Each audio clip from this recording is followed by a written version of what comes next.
এ বান্দা, যদি তুমি আমল না করো, আমি আল্লাহ তাআলার হুকুম যদি পালন না করো, নবীজি সাল্লাল্লাহু আলাইহি ওয়াসাল্লামের তরিকা অনুযায়ী যদি না চলো, তাহলে তোমারই ক্ষতি, তোমারই ক্ষতি, ক্ষতি আমাদের না।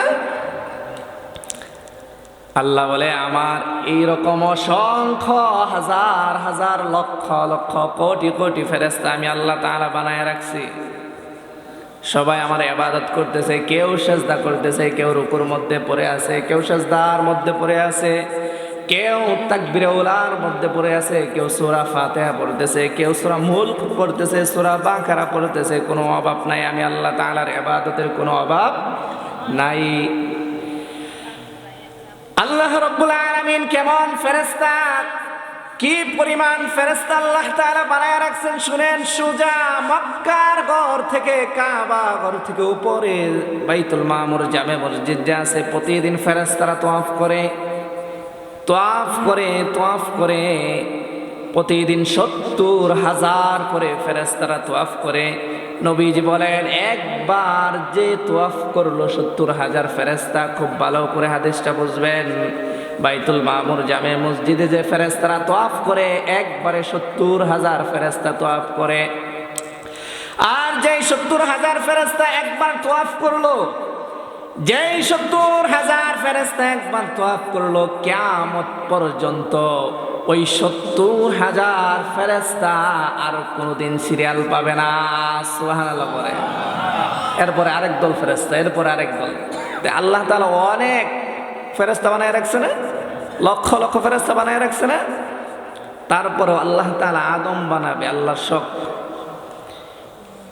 ইয ক্বালা রাব্বুকা লিল মালাইকাতি ইন্নী জাইলুন ফিল আরদি খলিফা। আল্লাহ বলেন, আমি আদম বানাবো। আল্লাহ তাআলা 4 জন বড় বড় ফেরেশতাদেরকে পাঠাইলেন, জিব্রাইলকে পাঠাইলেন, এ ফেরেশতা জিব্রাইল, যাও আদম বানানোর জন্য মাটি নিয়ে আসো, আদম বানানোর জন্য মাটি নিয়ে আসো। জিব্রাইল ফেরেশতা মাটি আনার জন্য দুনিয়ার মধ্যে আসছে। মাটিকে নিতে চায়, মাটি কান্না করে, মাটিকে নিতে চায়, মাটি কান্না করে। জিব্রাইল আলাইহিস সালাতু ওয়াস সালাম আল্লাহ তাআলার কাছে গিয়ে বলতেছে, রব্বুল আলামিন, মাটি কান্না করে, আমি তো মাটি আনতে পারলাম না। আল্লাহ রাব্বুল আলামিন মিকাইল আলাইহিস সালাতু ওয়াস সালামকে পাঠাইলেন, যাও যাও তুমি মাটি নিয়ে আসো, আদম সৃষ্টি করব, আদম আমি বানাবো। মিকাইল আসছে, মাটি কান্না করে, মাটির কান্না দেখে আর নিতে পারে নাই, গিয়ে বলতেছে, রব্বুল আলামিন, মাটি কান্না করে, আমি তো মাটি নিয়ে আসতে পারলাম না। আল্লাহ রাব্বুল আলামিন ইসরাফিল আলাইহিস সালাতু ওয়াস সালামকে বলছে, যাও তুমি মাটি নিয়ে আসো। একই অবস্থা, মাটি কান্না করে, মাটির কান্না দেখে চলে আসছে আল্লাহ তাআলার কাছে। আল্লাহ, মাটি তো আনতে পারলাম না। আল্লাহ রাব্বুল আলামিন 3 জনের একই অবস্থা দেখলেন। এরপর জিব্রাইল আলাইহিস সালাতু ওয়াস সালাম কে আল্লাহ রাব্বুল আলামিন, জিব্রাইল আজরাইল আলাইহিস সালাতু ওয়াস সালাম কে আল্লাহ রাব্বুল আলামিন পাঠাইলেন, যাও আজরাইল, যাও মাটি নিয়ে আসো, মাটি নিয়ে আসো, আমি আদম বানাবো। আজরাইল আলাইহিস সালাতু ওয়াস সালাম দুনিয়ার মধ্যে আসছে। আসার পর মাটিকে ধরতে চায়, মাটি কান্না করে, আবার বলে না, মাটি তো কান্না করে চলে যাইতে হবে। আবার চিন্তা করে, না, আল্লাহ তাআলা তো মাটি নিতে বলছে, মাটি নিয়েই যাবো, আল্লাহর হুকুম অমান্য করা যাবে না। আজরাইল আলাইহিস সালাতু ওয়াস সালাম মাটিকে কান্না করতেছে, মাটি আর কান্নার দিকে তাকায় নাই, মাটিকে থাবড়া দিয়ে ধরে, আঘাত করে ধরে নিয়ে আল্লাহ তাআলার কাছে চলে গেছে। হাদিসের মধ্যে আসছে, 1 খামসা মাটির মধ্যে, 1 মুঠ মাটির মধ্যে 1 মুঠ মাটি যে আজরাইল আলাইহিস সালাতু ওয়াস সালাম নিয়ে গেছে, ওইখানে 40 মণ মাটি ছিল। সুবহানাল্লাহ বলেন। আল্লাহ রাব্বুল আলামিনের কাছে মাটি নিয়েছে। মাটি নিয়ে যাওয়ার পর আল্লাহ তাআলা আদম সৃষ্টি করছেন। সৃষ্টি করার পর কিছুদিন যায়, কিছুদিন যাওয়ার পর আদম আলাইহিস সালাতু ওয়াস সালাম নড়াচড়া করে। আল্লাহ তাআলা বুঝতে পারলেন তার কিছু প্রয়োজন, তাই না? আল্লাহ রাব্বুল আলামিন তার বাম পাজর থেকে হযরত হাওয়া আলাইহিস সালাতু ওয়াস সালামকে সৃষ্টি করলেন। সুবহানাল্লাহ বলেন।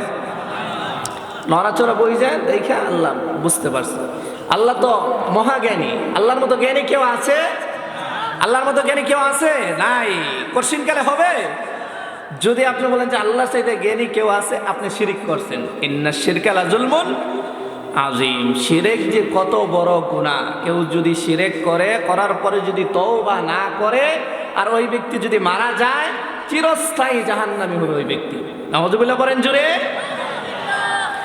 মাটি নিয়ে যাওয়ার পর আদমকে সৃষ্টি করলো। সৃষ্টি করার পর আদম আলাইহিস সালাতু ওয়াস সালাম নড়াচড়া করে আল্লাহ তাআলা বুঝতে পারলেন যে আদমের কি প্রয়োজন। আল্লাহ তাআলা আদম আলাইহিস সালাতু ওয়াস সালামের বাম পাজর থেকে হাওয়া, আমাদের মা হাওয়া আলাইহিস সালাতু ওয়াস সালামকে সৃষ্টি করলেন। অনেক লম্বা ঘটনা।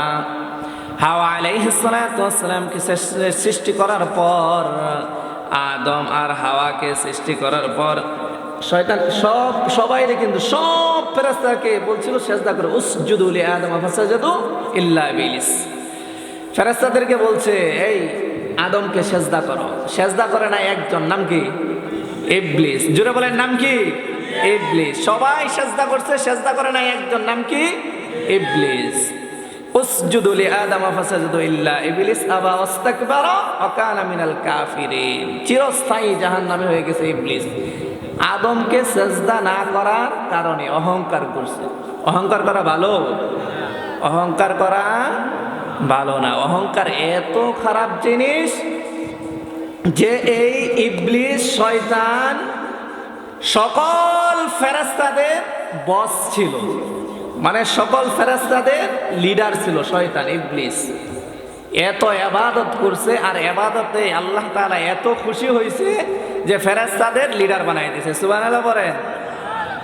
আর এই ইবলিস একটু অহংকার করছে যে আমি আদমকে, একটা মাটির আদমকে আমি সিজদা করব না, এটা হইতে পারে না। অহংকার করছে, আর আল্লাহ তাআলা চিরস্থায়ী জাহান্নামে বানাই দিয়েছে।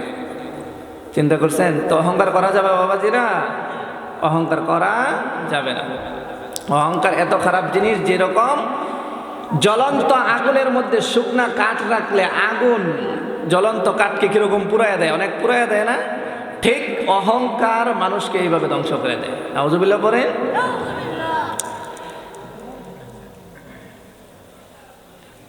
হাওয়া আলাইহিস সালাতু ওয়াস সালাম, বাবা আদম আর হাওয়া আলাইহিস সালাতু ওয়াস সালামকে দুইজনকে আল্লাহ রাব্বুল আলামিন জান্নাতের মধ্যে দিয়ে দিলেন। জান্নাতের মধ্যে দেওয়ার পর আল্লাহ রাব্বুল আলামিন আদম আর হাওয়া আলাইহিস সালাতু ওয়াস সালামকে আল্লাহ তাআলা বললেন, এ আদম, তোমরা এই জান্নাতের মধ্যে থাকবা, জান্নাতের সব নাজ নিয়ামত ভোগ করবা।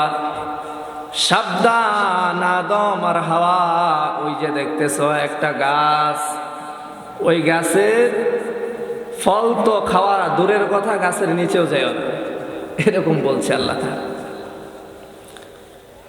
শয়তান তো মানুষের প্রকাশ্য শত্রু। শয়তান বলে, আরে তোদেরকে সেজদা করলাম না, এই জন্য আল্লাহ আমারে বানাই দিল শয়তান, তোদেরকে কি আমি ভালো রাখবো? শয়তান মানুষের প্রকাশ্য শত্রু না? প্রকাশ্য শত্রু। আর মহিলা মানুষের একটু বুদ্ধি কম। দেখবেন আপনি আপনার স্ত্রীকে যদি বলেন যে একটা গোপন কথা, স্ত্রীর সাথে মানুষ বলে না, যদি বলেন যে বেবি এই কথাটা বইল না কারোর সাথে, দেখবেন যে ও পাশের বাবির সাথে বলবে যে আপনার ভাই তো এই কথা বলছে, আপনি এটা আর কারোর সাথে বললেন না। দেখবেন উনি আরেকজনের বলতেছে, আরে অমুকের বউ তো এটা বললো, তুই তো কারোর সাথে বলিস না। দেখবেন এইভাবে পুরা গ্রাম সরে গেছে। এরকম হয় না? এরকম হয়। তো আল্লাহ রাব্বুল আলামিন আদম আলাইহিস সালাতু ওয়াস সালাম আর হাওয়া আলাইহিস সালাতু ওয়াস সালামকে বলছে যে তোমরা জান্নাতের সব নাজ নিয়ামত ভোগ করবা, সব নাজ নিয়ামত তোমরা জান্নাতের ভোগ করবা। সাবধান, ওই যে গাছ দেখা যায়, ওই গাছের ফল তো দূরের কথা, গন্ধম গাছ যে দেখা যায়, এই গাছের ফল তো দূরের কথা, গাছের নিচেও যাবা না। শয়তান আইসা বলতেছে, হাওয়া আলাইহিস সালাতু ওয়াস সালামকে আইসা বলতেছে, এ হাওয়া, দরবেশ সাইজা আইসা বলতেছে, হাওয়া এদিকে আসো।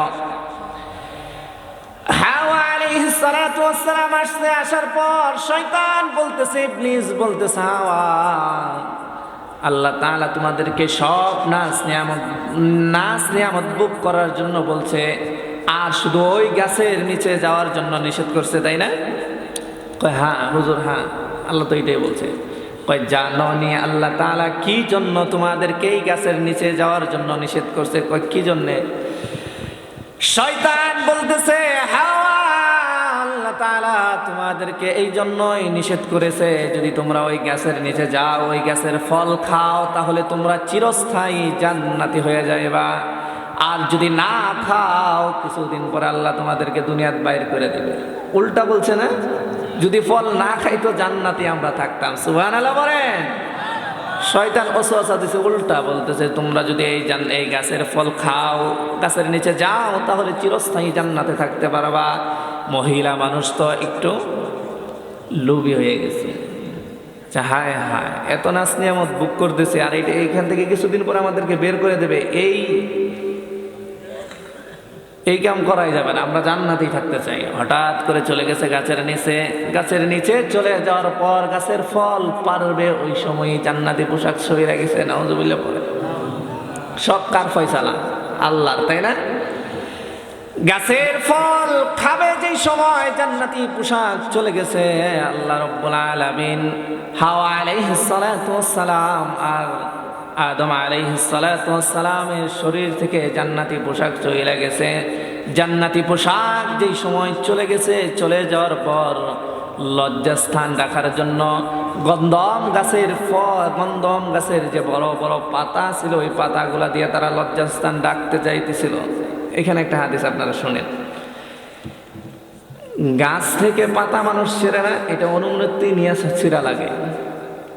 যে সময় জান্নাতি পোশাক আদম আর হাওয়ার শরীর থেকে চলে গেছে আল্লাহর কুদরতিভাবে, লজ্জাস্থান তো ডাকতে হবে। তো কোনো কিছু না বইলাই ওই গাছ থেকে পাতা ছিঁড়া শুরু করছিল। হাওয়া আলাইহিস সালাতু ওয়াস সালাম পাতা ছিঁড়া শুরু করছিল। গাছ থেকে পাতা ছিঁড়লে কষ বের হয় না? আর ওই গাছ বদদুয়া দিয়েছিল যে হাওয়া, তুই আমার শরীর থেকে রক্ত জড়াইলি, আমি তোকে বদদুয়া দিলাম, প্রতি মাসে আল্লাহ তো শরীর থেকে রক্ত জড়াবে। দেখেন মা বোনদের প্রতি মাসে ঋতুস্রাব হয় না? হয় না? এটা গাছের অভিশাপ। বুঝছেন কোথেকে আসছে ঋতুস্রাব? তো জান্নাতি পোশাক চলে যাওয়ার পর তারা গাছের পাতা দিয়ে লজ্জাস্থান ঢাকার জন্য চেষ্টা করলো। আল্লাহ রাব্বুল আলামিন সাথে সাথেই দুইজনকে দুই পাহাড়ের মধ্যে নিক্ষেপ করলেন। একজনকে শ্রীলঙ্কা নিক্ষেপ করলেন, আরেকজনকে মক্কায়। দুইজন আল্লাহ তাআলার কাছে মাফ চায়, আল্লাহ তাআলা মাফ করে না। একজনকে শ্রীলঙ্কা পাঠায় দিছে, আরেকজনকে মক্কায়। দুইজনকে খুঁজে, একজন পূর্ব দিকে খুঁজে, আর একজন পশ্চিম দিকে খুঁজে, কোনোদিন পাবে একজন আরেকজনকে? এইভাবে একটা ভুলের জন্য আমাদের আদি পিতা হযরত আদম আলাইহিস সালাতু ওয়াস সালাম একটা ভুলের জন্য 350 বছর কান্না করছে।